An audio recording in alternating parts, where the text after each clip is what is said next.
Okay. Good morning, y'all. It is the next morning, and yeah, what a beautiful sunny day it is today. Got some good rest, and woke up excited to dive back in here to the last couple pages of notes I got. So, yeah, the next thing I have written down here is Dr. Stutz calls the snapshot. He's basically saying, like, in a snapshot, in a photo, there's no movement and there's no depth. It's just kind of like we fantasize, and that's what's kind of crazy too. Is every time we look at a snapshot of our lives, it's in the past. So we're, in that sense, we're always kind of fantasizing the good part of that time or that photo for the most part. You could overemphasize the bad part of the snapshot or the good part of the snapshot. I think an overemphasis of the bad part of a snapshot, it would be kind of similar to your shadow, right? So like in Jonah's case, it was like he had this snapshot of him when he was 13, 14 and overweight. And, the feelings that came with all of that, that's a snapshot that you can, viewing a snapshot in a negative way. That's not what they meant by snapshot. That's just me kind of elaborating on the concept of snapshots. But this snapshot is more of a projection of the future. And, it's like you're a snapshot of your perfect life with the perfect partner and the perfect career and the perfect attitude and the perfect house and the perfect just level of everything. And, yeah, the perfect amount of money in the bank and, the perfect kids and the perfect image and this and that. So, but again, real life always has that pain, uncertainty, and constant work. Yeah, you want, and it's the same thing, the grass is always greener kind of thing. It's like that part of you that's continuing to fantasize about how better it could be if only these things could happen. The alternative to that is taking stock again. It could be through an exercise that gets your gratefulness starting to pump and flow, but really the alternative to the snapshot life, yes, is taking stock and responsibility for what you do have and caring about that the most that you can and watching that grow kind of in that slow, sweet burn that we were talking about. Again, even what his point is here, we have to surrender over to the process and enjoy the process at some point in time. And that's like even what God is trying to get us to do. Through worshiping Jesus, through a spiritual practice, through prayer, through fellowship, is he's trying to get us to slowly prioritize these little things that give life the greatest value and ripples out into how all of the world works. So the family is a microcosm, and that is your shot, you and your partner's shot to create the level of communication, the level of love, the level of understanding, the level of organization, all these different things. And don't get me wrong, I'm not I love being organized, but I'm not the most organized. I love going to the gym, but I'm not as crazy about it as some other people.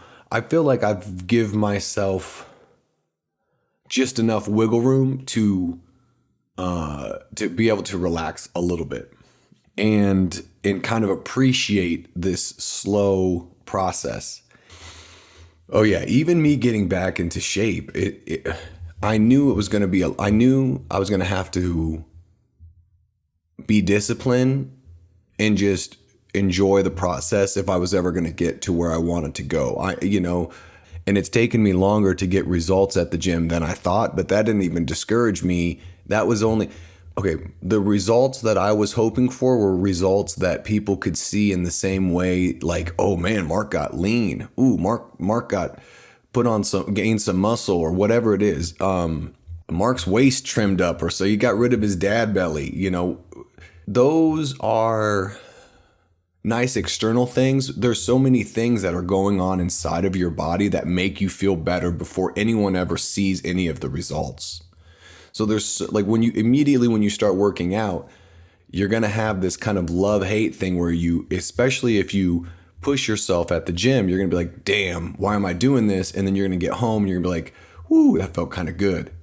And it's this balance between giving it all you got at the gym, but also leaving yourself with enough to come back and continue the discipline. So like some days when I don't really feel like going, it's about going in there, and I'll start off with a slow stretch, which I never do on days when I'm tired, but I'm making it easy on myself and I'm lowering the standards. And it's the same thing in my marriage with Sam. I'm like, we know where we're headed, but we know where we're at. And the house isn't as clean as we'd like it to be. Our yard isn't as clean as we'd like it to be. The way we communicate about our own money isn't where we want it to be, but we are doing our best.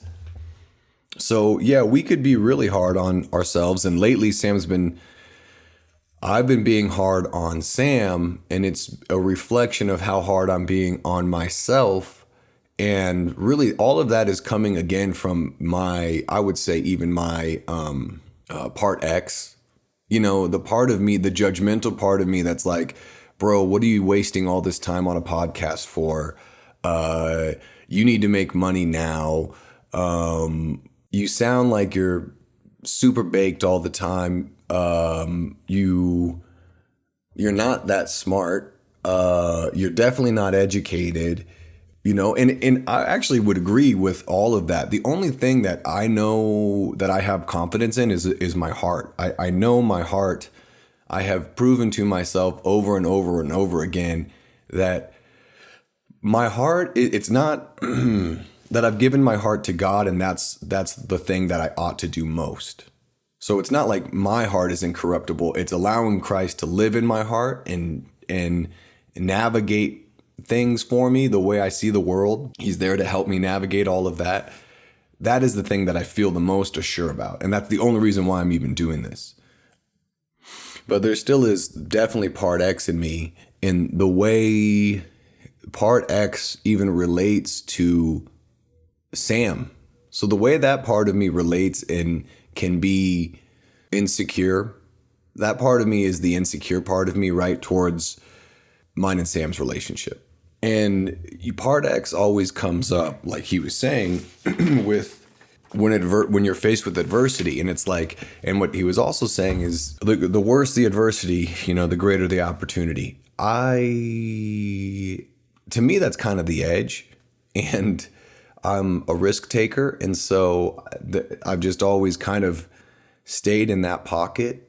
Definitely the last few years and since being married and starting a family, like that has kind of changed. I've tried my best to be less of a risk taker and make, just more solid choices, but I can't, it's in my blood. I can't escape it. And so here we are again, and it's definitely putting everything into this. And this would be a good thing. It's like, it's scary to put everything into it when you're putting $100,000 into it. And it's scary to put everything into it when you really don't have that much money at all. So praise God that he gives me peace about living kind of in the pocket that I live in. I've been so tempted to, I'm not saying I've been so tempted like more than others, but it's always a temptation, right? The comfort, convenience, or convictions. And luckily that the pocket I've been in is more conviction related. And so, but with that said, there comes this adversity. And again, thank God that he can help me, but I also still mess up all the time. And so it's God that repairs my relationship with Sam and vice versa. And, God repairs Sam's relationship with me. But I am definitely, now know that the risks that I'm taking involve my family. And so that adds a greater and even worse level of adversity, meaning just like there's more pressure to make sure this goes right. I could live out of a van, a small car, whatever, get a YMCA membership. I actually would be fine. I would really, really enjoy that lifestyle.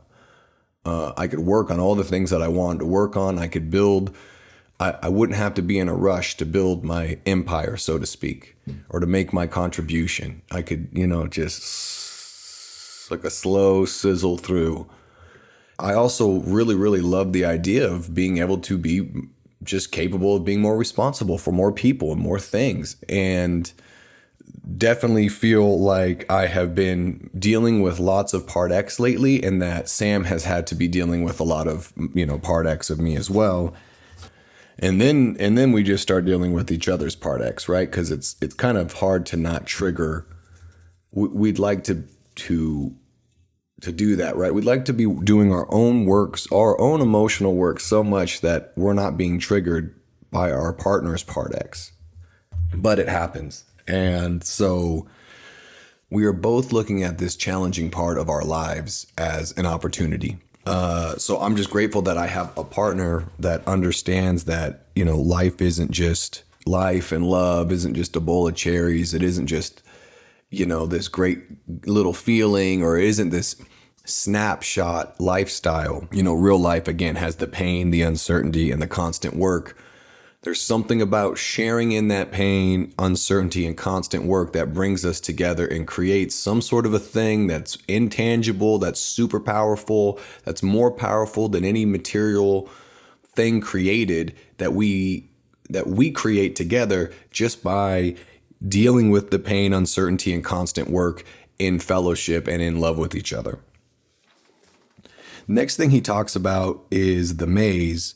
And it always involves other people. It's the product of the part of X, and it is part X wants to be fair so much that it becomes obsessed with this concept of, fairness.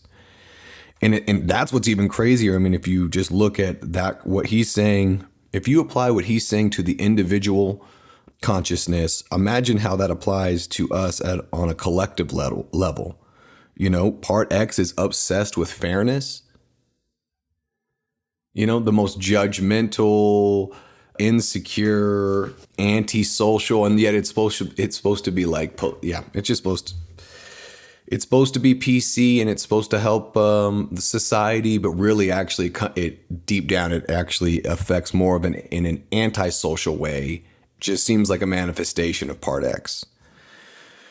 Okay, so the maze is more like, the maze traps you in the past. And you have your life, you have forward motion, and then you have motion that kind of takes you into the maze and your 40 days and 40 nights kind of thing. But it always involves other people. It is a product of part X, and because you're seeking rebalance.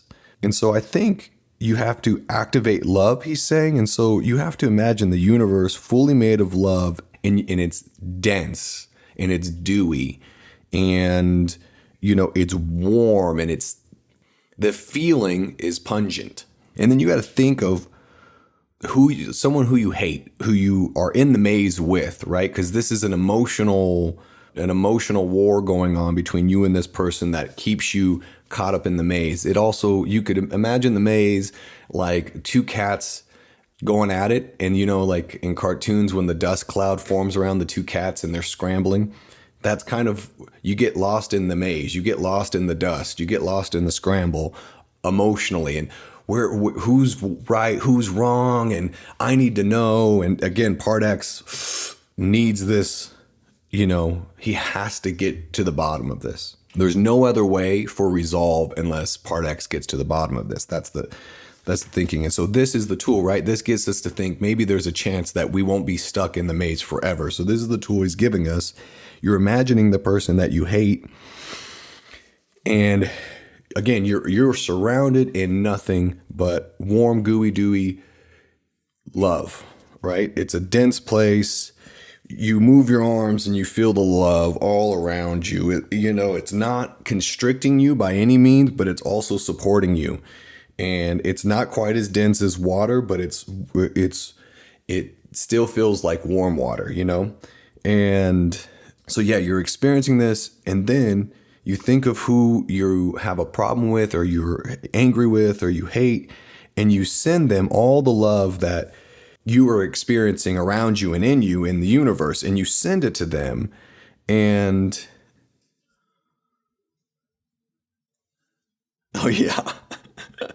So you send them the love, and it's like you're holding nothing, right? And you feel your body become one with their body.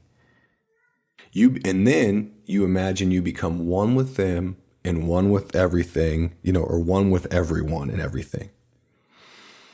That is how you activate your love so that you get out of this maze that's forcing you to hold a grudge or to keep you from moving forward. Yeah, but the Bible talks about, before you even make an offering to the Lord, if you've got an issue to solve with your brother or your sister, to go solve that issue before you come back and burn your offering. And there's this constant call to forgive other people, and so much talk about why we should forgive other people. So many examples of Christ forgiving people who we thought were unforgivable.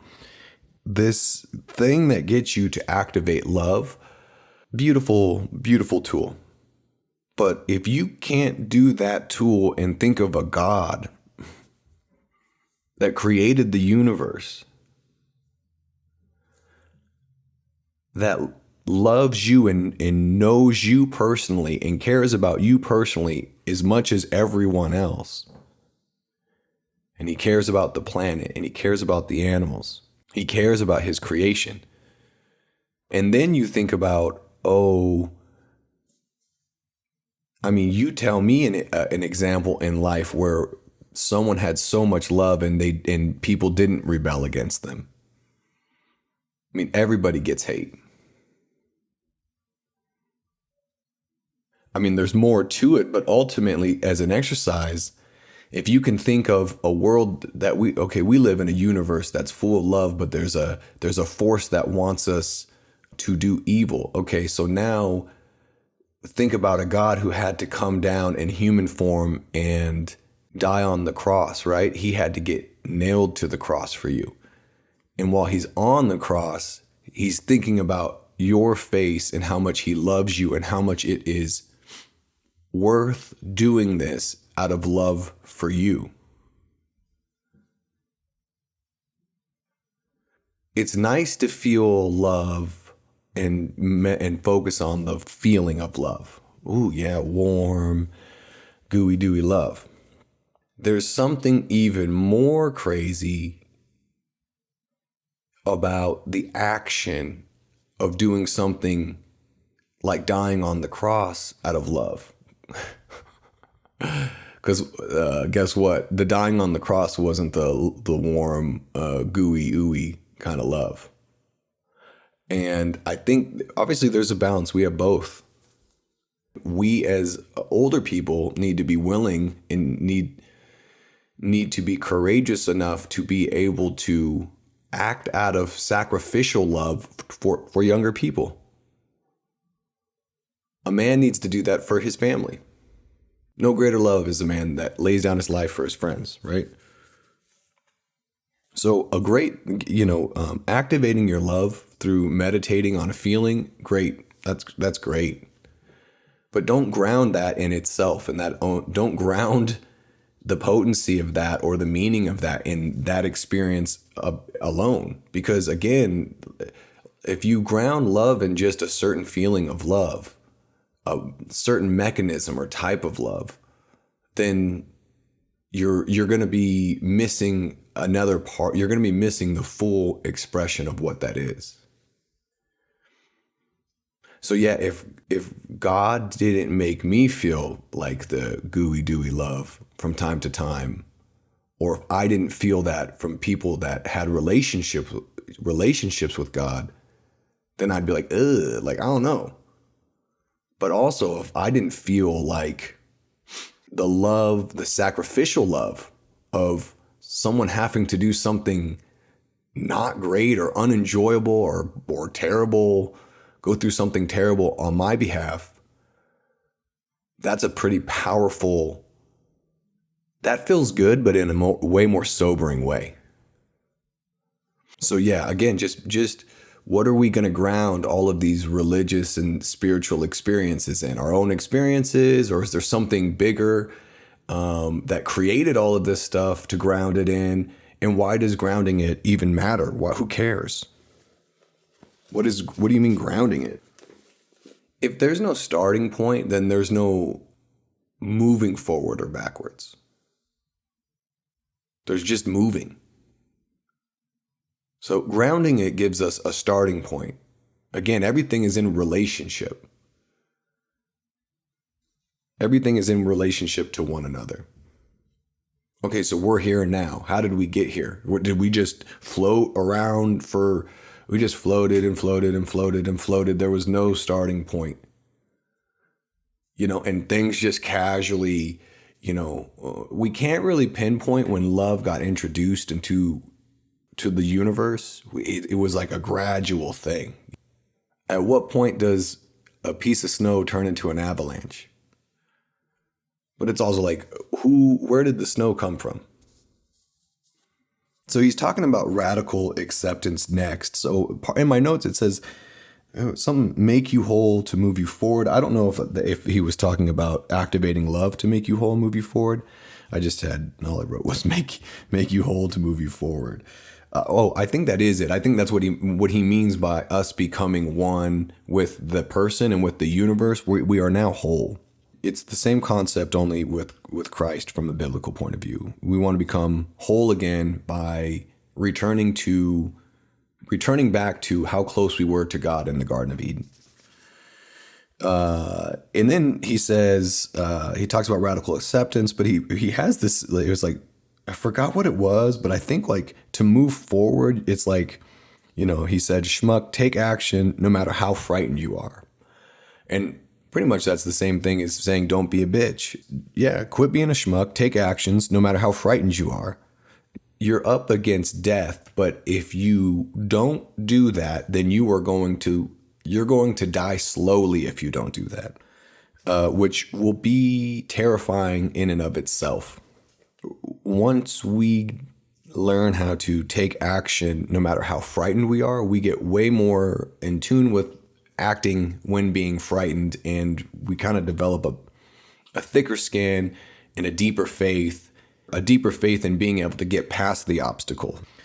But radical acceptance, when something goes wrong, develop a reflex. So yeah, that's the same thing I was saying, like the reflex that we should be developing with being frightened, it should be a fast twitch on some level, even if we know, okay, I need to just observe. So we fast twitch into this reflexive, okay, now I'm observing and I'm getting to the bottom of what's going on here.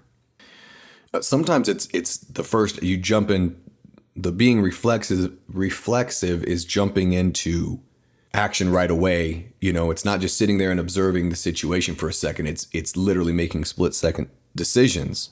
So all of this is involved in radical acceptance. If you're going to help the man drowning, there's a level of reflexive radical acceptance we need to have to be able to just boom, do what we feel is right. But obviously this goes for other situations too, like you didn't get the promotion at work, or you got fired, or someone broke up with you or cheated on you. This radical acceptance, it's squeeze the juice out of this experience, right? So what am I going to do about it now? So you get into problem solving. So you kind of separate the problem solving from the emotions. You're not trying to mask the emotions. You're just trying to say, these are two different things I need to do. One is problem solve the actual situation, the specific situation, and the other is do some emotional maintenance and reconfigure myself to this situation.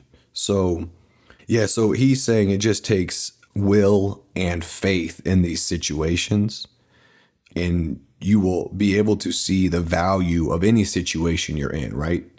You just have to have will and faith. Well, will and faith you can have will and faith that you're going to make it right, or that like maybe just the life itself is going to make it right. Or you're going to have will and faith that God is going to make it right. And I think in that moment, he said, I forget, he did like a 1, 2, 3, but he says, so in that moment, one, to allow radical acceptance, you're not allowed to make judgments. which is true. Like if you don't make, it's kind of like you spill something in public and now you're like, ah, dang it, I gotta clean this glass up and this whatever I spilt, right? And there's a part of you that's like, oh man, everyone's gonna look at me when I do this. But then there's a part of you that knows that actually everyone looking at you do it is a great sign that that there are people out here picking up after themselves.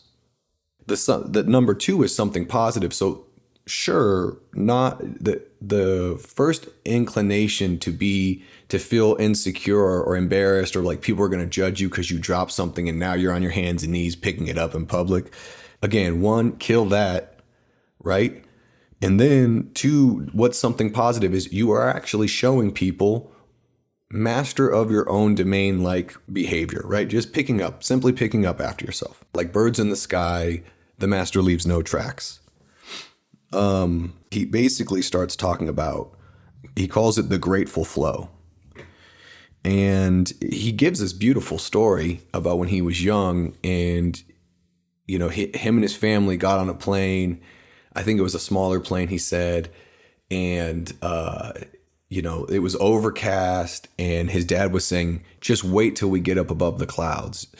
And Dr. Stutz here was like, again, he's a young kid and he's just like, what is he talking about? We're going to see the sun above the clouds. What? And so then he talked about the moment when they ascended in above the clouds and he saw the sun, right? And just how it was like a beautiful moment. Well, then later in life, he kind of made the connection that, okay, there is this black cloud. So part X wants all the negative thoughts and it wants to basically create this black cloud of negative thought that is blocking out the sun. And so he was like, okay, well, I need a tool to penetrate through the black cloud. So he calls this the grateful flow, and the grateful flow wants what's positive. It wants positivity. You know, so the grateful flow isn't just like the things you're grateful for. It's the process of creating and pinpointing and digging things that you are grateful for. So some people, it's kind of like, I'm grateful for the sun. I'm grateful for the trees. I'm grateful for the fence. I'm grateful for the bricks. I'm grateful for the mini trampoline that's out here. I'm grateful for the wind chimes. I'm great, you know, and it's like you could do that and not real. You're just like saying things. But he basically says you want to dig and work to find things you're grateful for. You want to make it creative. You want to make it a little bit more abstract at moments. But he really said you really only think of like 3 or 4 things you're grateful for, and the smaller the better because it forces you to concentrate the gratefulness. So you want to take your time doing this. Again, if number 1 is easy and number 2 is easy, maybe take your time on 3 and 4 and dig a little deeper for those things. He says, so feel you're going to create another thought, another thing that you're grateful for, but then you block it off. So it's just this strong force of gratitude, and it's getting stronger and stronger. And then basically you're going to shoot that gratefulness through the clouds. Now you have that little mechanism that can create enough force to penetrate the black clouds so that you can get some sunlight. And hopefully that little bit of sunlight gives you enough of a feeling of a chance that you feel like you're moving forward in that moment, if only for that moment. And that is exactly how it works when we pray. When I'm sick sometimes, I don't get, and I'm like praying for relief, I don't get like completely healed, but I get this sliver of hope that no matter what, things are going to be okay. And it's literally just, it's just a little bit of sunshine. But it's crazy to me, the subtlety of these exercises, and then the subtlety of, you know, if anything, I hope this gets people to realize that God works in these subtle ways as well. So if you're picking up stuff from these practices and then you move into Christian practices, can you give the same benefit of the doubt over to Christianity that you can to this stuff? The next thing they talk about is this tool is loss processing. And the tool allows you to process loss and worrying about the loss. So the potency of non-attachment. So pursue something. So he basically says the exercise is to go ahead and pursue something that you really want in your life, but be willing to not have it. And I just went, gosh, man, like, I don't know how many things so many things I've pursued. I've kind of like, have pursued them full-heartedly, but also been willing to not have it. And so I just thought, when he said that, I thought, okay, well, geez, I feel like this is like the tune of my life here is pursuing stuff full-heartedly, like I said, yeah, but also being willing not to have it. I'm a dreamer. What can I say? So then he says, pick something you feel you're attached to, a person, a job, anything, and something you'd be afraid to let go. You're afraid to let go of something, or you think if you do something terribly wrong is going to happen, right? So that's it. It wants you to pick. So let's see, for me, what could be something you feel you're attached to, like a person. Okay, yeah. So like for me, I'll even like, man, things I've struggled with. Shoot, losing Hendrix, my cat. But the one that I'll really say is, just something I'm attached to is this idea of being an artist. Now imagine grasping this thing like a tree branch. You're afraid, it's scary. Like a tree branch, you're afraid, it's scary, but you let go. Okay, so I'm holding on to the tree branch of being an artist, and I let go, and I'm falling. And the fall isn't that bad. I'm actually willing to lose everything in this fall. And now I'm like, wait a second, I'm falling. It's not that bad. I'm willing to lose everything. Now focus on that feeling of being willing to lose. I'm losing everything, and feel that intent. And it's crazy because literally to lose everything feels like to surrender. When he's saying, I'm willing to lose everything, feel that intent. Well, that's what blows me away about language and how we can be saying similar things, but if it's phrased in this way, especially that's attached to some sort of a religion or Christianity or whatever, people are like, surrender. But it's like, imagine you're willing to lose everything. Oh, you're like, oh, okay, well that I could do because I'm just imagining it. Really losing everything. But even Jesus says, sell all your possessions and follow me. If you want a radical objection or a radical new option or alternative to what the world is prescribing to you, you can just sell everything and follow Jesus, and you will very quickly begin to experience the Lord and experience real surrender, right? Okay, so but still, I'm still right now. I'm in this surrendering, losing. I'm feeling the intent of surrendering and losing everything about being an artist, right? And in this moment, say that now I'm falling. In the moment you feel the intent, you say that you feel the intent. You hit the surface of the sun. I don't know, maybe I'm quoting him wrong. I don't know how you fall into the surface of the sun, but let's say, and in the moment we feel the intent of losing everything, we shoot up to the sun, and when we hit the surface of the sun, your body burns up, and now you're just and you're like, ah! No, just kidding. You hit the surface of the sun, and your body burns. And now you're radiating love and light, and you look around and there's all these other people that are radiating love and light, and you realize we are everywhere.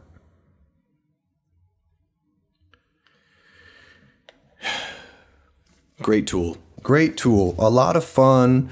Get this though, if you're so depressed that, you're just that depressed, this might be the most exciting thing. Like this just might feel like you're pissing rainbows, and it feels, like it feels great. It just must. It's got to feel like there's, there's butterflies all around you, and the sun is shining down on you in a meadow, and you can feel it, and it's like somehow you just went from like being in a stressful situation to in the most magical sunlight forest situation you've ever been in, right? That's how this might feel to you if you've been depressed and anxious and worried about all these fleshly things, and then you're like, oh, wait a second, I can surrender to burning in the sun and radiating as love and light with everyone else.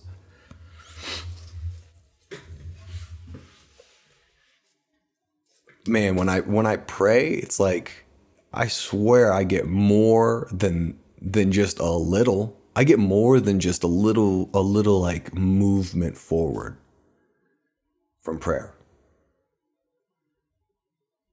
But again, that comes like just like these tools, the more you develop awareness around these tools, the more faith you kind of have in them. You're like, yep, it worked, it worked, it worked. Oh, wow, actually, I was when I was really in this intense situation and I used that tool, it really worked. Like, so now I believe in it even more. And it's the same thing with prayer. And it's not that prayer has become more like visceral, like it's not like prayer like now that I pray, I'm like, whoa, every time I'm like, dang, like it can be so subtle. But a lot of times it's just a little more than subtle for me. It's not like crazy. It's not like I'm rolling around or crying or anything. I mean, I've had moments of crying and stuff, but it's like for the most part, I'm again, the thing that I'm kind of blown away by is the fact that people go to therapy and they spend good money and they pour their hearts out, and somehow they don't feel a difference. And then I'm confused because I know some people will go to church and feel something, right? And they'll be like, okay, that was good. But then they'll go to their therapist and they'll try to get something. And at some point I'm like, when are we just like,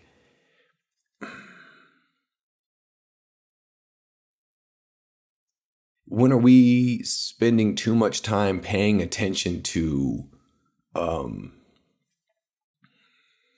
what we're lacking? When do we start saying, wow, I felt that thing at church. That was nice. Oh, I felt that thing when I talked to so-and-so. That was nice. But then we just let those moments fall by. We're just constantly are looking for other confirming moments. And so we try all these other things. But really, we should take stock in the things in which, like, how do we even develop awareness around what things we're doing that are really getting us to have a shift in moving forward? There's obviously, right, he was saying if you want to, you can work out, you can build relationships, and you can work on yourself. Well, you also can worship God. You can also worship the thing that created the little pyramid and you and people, your body.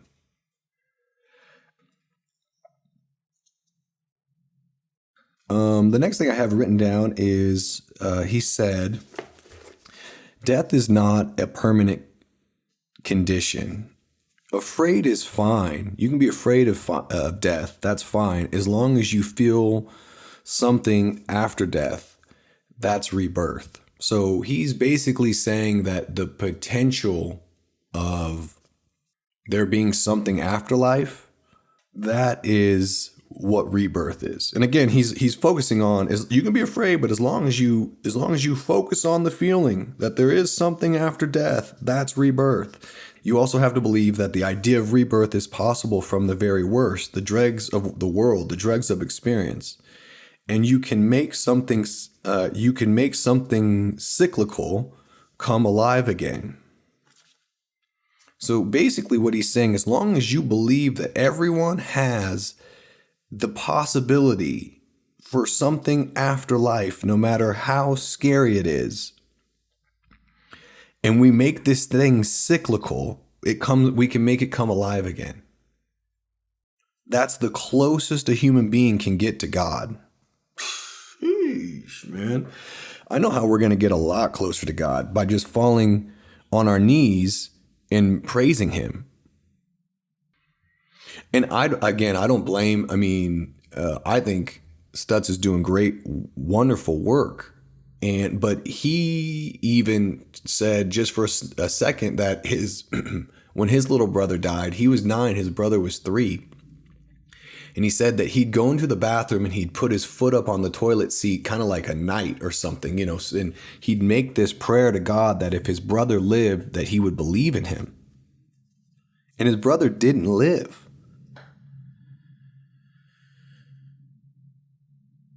So he does. I mean, it seems as though he doesn't. Maybe he's just being, discerning on some level, as far as like not making people feel uncomfortable about what he believes really. But I don't know from what he's saying here. The closest a human being can get to God is by having an idea and a feeling of there being some sort of afterlife or rebirth process for everybody. So it just sounds a lot like reincarnation. But I would say that he's maybe even open to other forms of a cyclical process. But I don't. Yeah, I guess that's just reincarnation. I mean, yeah, we can be close to God through obedience as well. And God revealed, he says in Isaiah, like, I revealed myself to a nation who was not seeking. So God also we can be close to God by God just revealing himself to us. Next thing is the secret of life. You won't figure it out ever. Nobody. Yeah, okay, so the secret of life. Here is the secret of life. You won't ever figure out the secret of life, and nobody else will ever figure out the secret of life. Happiness depends on how you accept that and what you do about it. Sure. Yeah, sure. That is one of the secrets of life, that you won't figure it out, and nobody else will either. That's true. That's true. Sure. That's why we have to also be humble in our understanding of what we believe in relationship to others. It's a personal walk in relationship with Jesus.